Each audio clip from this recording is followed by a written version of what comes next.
Hello दोस्तों। आज का हमारा विषय फास्टनर्स में ही है और आगे चलेंगे हम बात करेंगे सोल्डरिंग की। जी हाँ, देखिए ये भी हमारे फास्टनर्स में ही आते हैं, चूँकि हम अभी फास्टनर्स पढ़ रहे थे जिसमें हमने सबसे पहले टेम्परेरी, उसके बाद हमने बात की सेमी परमानेंट। अब चूंकि ये भी सेमी परमानेंट में ही आते हैं, अब हम कहते हैं कि सेमी परमानेंट किसको कहते हैं। तो देखिए, टेम्परेरी, सेमी परमानेंट और परमानेंट, ये तीन तरीके के फास्टनर्स जो हम सबसे ज़्यादा काम में लेते हैं। यहाँ हम ये कहते हैं इन्हें बंधक, जिनमें हम ये देखते हैं कि जैसे कि नट या बोल्ट जो होते हैं उन्हें यदि बार बार खोला जाए या किसी अंदर लगे हुए स्पेयर पार्ट्स को बदला जाए तो ना तो हमारा जॉब खराब होता है ना ही बंधक खराब होता है। ये टेम्परेरी कहलाते हैं। सेमी परमानेंट वो होते हैं जिन्हें बार बार यूज़ में नहीं लिया जा सकता, कि यदि एक बार हमने उसे काम में ले लिया, जैसे जो हमारा बंधक है उसे अगर हटाएंगे दोबारा से तो वो खराब हो जाएगा। जैसे उदाहरण के तौर पर हमने बात की रिविट की, या फिर आपके आ जाती है सोल्डरिंग। इन दोनों को जब आपने एक बार लगा दिया तो ये जोड़ तो मजबूत बना देगा, लेकिन अगर इसे हटाते हैं तो ये बंधक हमारा खराब हो जाता है, लेकिन जॉब को कोई नुकसान नहीं होता। ये हमारा सेमी परमानेंट कहलाता है।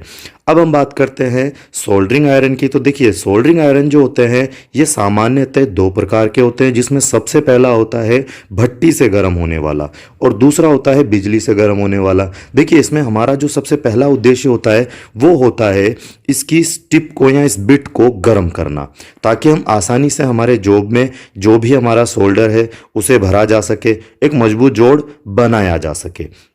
लेकिन पुराने समय में चूंकि वहां पर बिजली की व्यवस्था नहीं हुआ करती थी तो वहां पर हम इसे काम में नहीं ले पाते थे, तो वहां पर हम भट्टी के द्वारा ही इसकी टिप को गर्म करते थे और काम में लेते थे।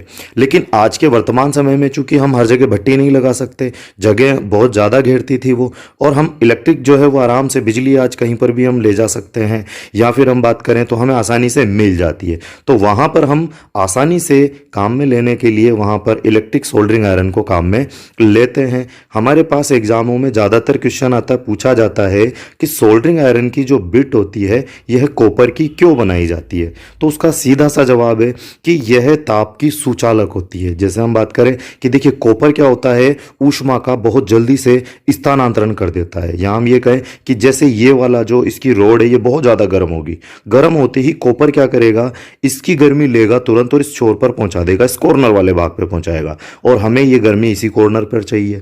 और क्योंकि हम यहीं पर ही क्या करते हैं, रांगे को गर्म करते हैं और गर्म करने के बाद जो हमारा जॉब होता है उसके ऊपर लगा देते हैं।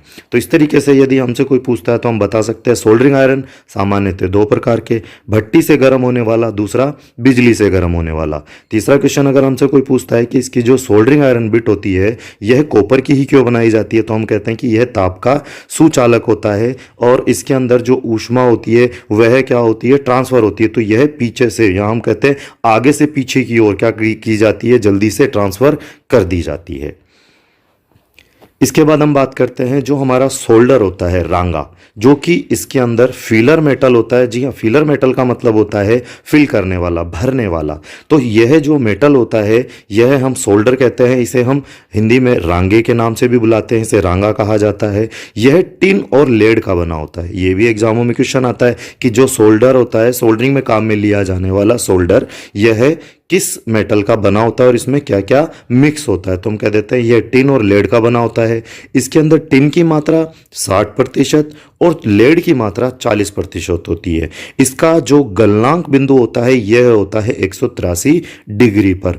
183 डिग्री पर यह गल जाता है। जी हाँ, अगर हम बात करें, कोई हमसे पूछे कि सोल्डरिंग जो होती है कितने तापक्रम पर की जा सकती है, इससे ऊपर नहीं की जाती है, तो हम कहते हैं कि भाई 183 डिग्री तक क्या किया जाता है, इसे काम में लिया जाता है, क्योंकि 183 डिग्री पर यह जाकर के पिघल जाता है और हम आराम से इसे काम में ले सकते हैं।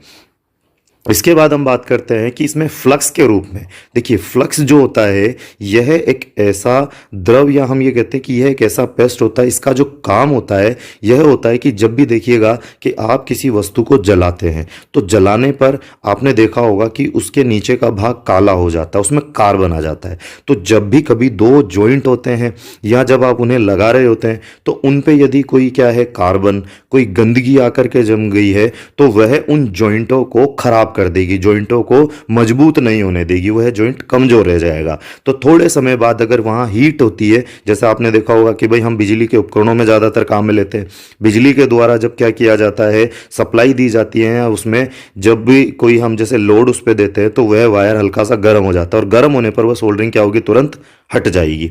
उस समस्या से बचने के लिए हम वहाँ पर फ्लक्स को काम में लेते हैं, और यह जो फ्लक्स होता है, जो सोल्डरिंग आयरन में काम में लिया जाता है, यह द्रव में, पेस्ट में, पाउडर में मिलता है, और यह जिंक क्लोराइड का बना होता है। जी हाँ, इस पे आप जब देखेंगे तो जीडी लिखा हुआ होगा।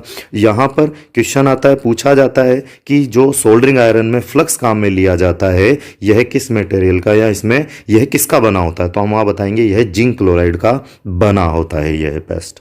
इसके बाद हम देखिए एक और बात करेंगे, ये आ जाती है हमारी ब्रेजिंग से संबंधित। ब्रेजिंग जो होती है, चूंकि यह भी लगभग हमारी सोल्डरिंग जैसी ही होती है, क्योंकि इसका जो तापक्रम होता है यह 450 डिग्री पर होता है। यहाँ हम ये कहते हैं कि देखिए, यहाँ हमने बात की कि जो हमारा सोल्डरिंग आयरन है, तो सोल्डरिंग जो हम कर रहे हैं वह 183 डिग्री पर कर रहे हैं। वहीं पर ही हमने बात की कि जो ब्रीजिंग होती है, या हम कहते हैं कि जो गैस वेल्डिंग होती है, यह 450 डिग्री सेंटीग्रेड से अधिक तापमान पर की जाती है। और इसके अंदर भी हम जो क्या करते हैं, सेपरेटर, या हम ये कहते हैं कि जो फिलर मेटल होता है वह तांबा, जस्ता, सिलिकॉन व एल्युमिनियम का बना होता है।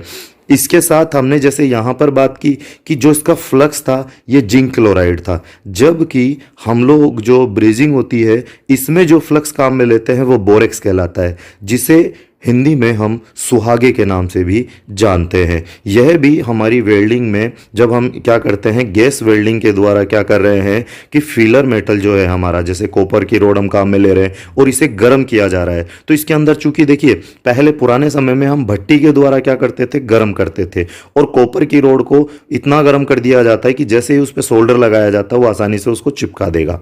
लेकिन यहाँ पर जब आप देखेंगे कि एक भट्टी के रूप में यहाँ पर जो आग है वह सीधा हमारी रोड के ऊपर लगाई जा रही है, जिससे जो पहले गर्म किया जा रहा है और उसके बाद इसमें जो फ्लक्स है उसको लगा करके इसको गर्म करके पिघलाया जा रहा है, जिसके कारण ये मजबूत जोड़ बना रहा है। लेकिन इन दोनों को डायरेक्ट हम क्या करते हैं, नहीं लगाते हैं, इनके बीच में एक फ्लक्स भी हम काम में लेते हैं, जो कि हमने यहाँ पर बात की कि यह किसका बना होता है, बोरेक्स का बना होता है। तो यहाँ पर हम अगर बात करें कि सोल्डरिंग और ब्रीजिंग की, तो देखिए सोल्डरिंग का जो तापक्रम होता है वह 183 डिग्री पर होता है, जबकि ब्रीजिंग जो होती है वह 450 डिग्री से ऊपर की जाती है। यह भी हमारी सेमी परमानेंट जो है जो उसमें आती है, या हम ये कहें कि हमारा जो बंधक है यह भी सेमी परमानेंट में आता है।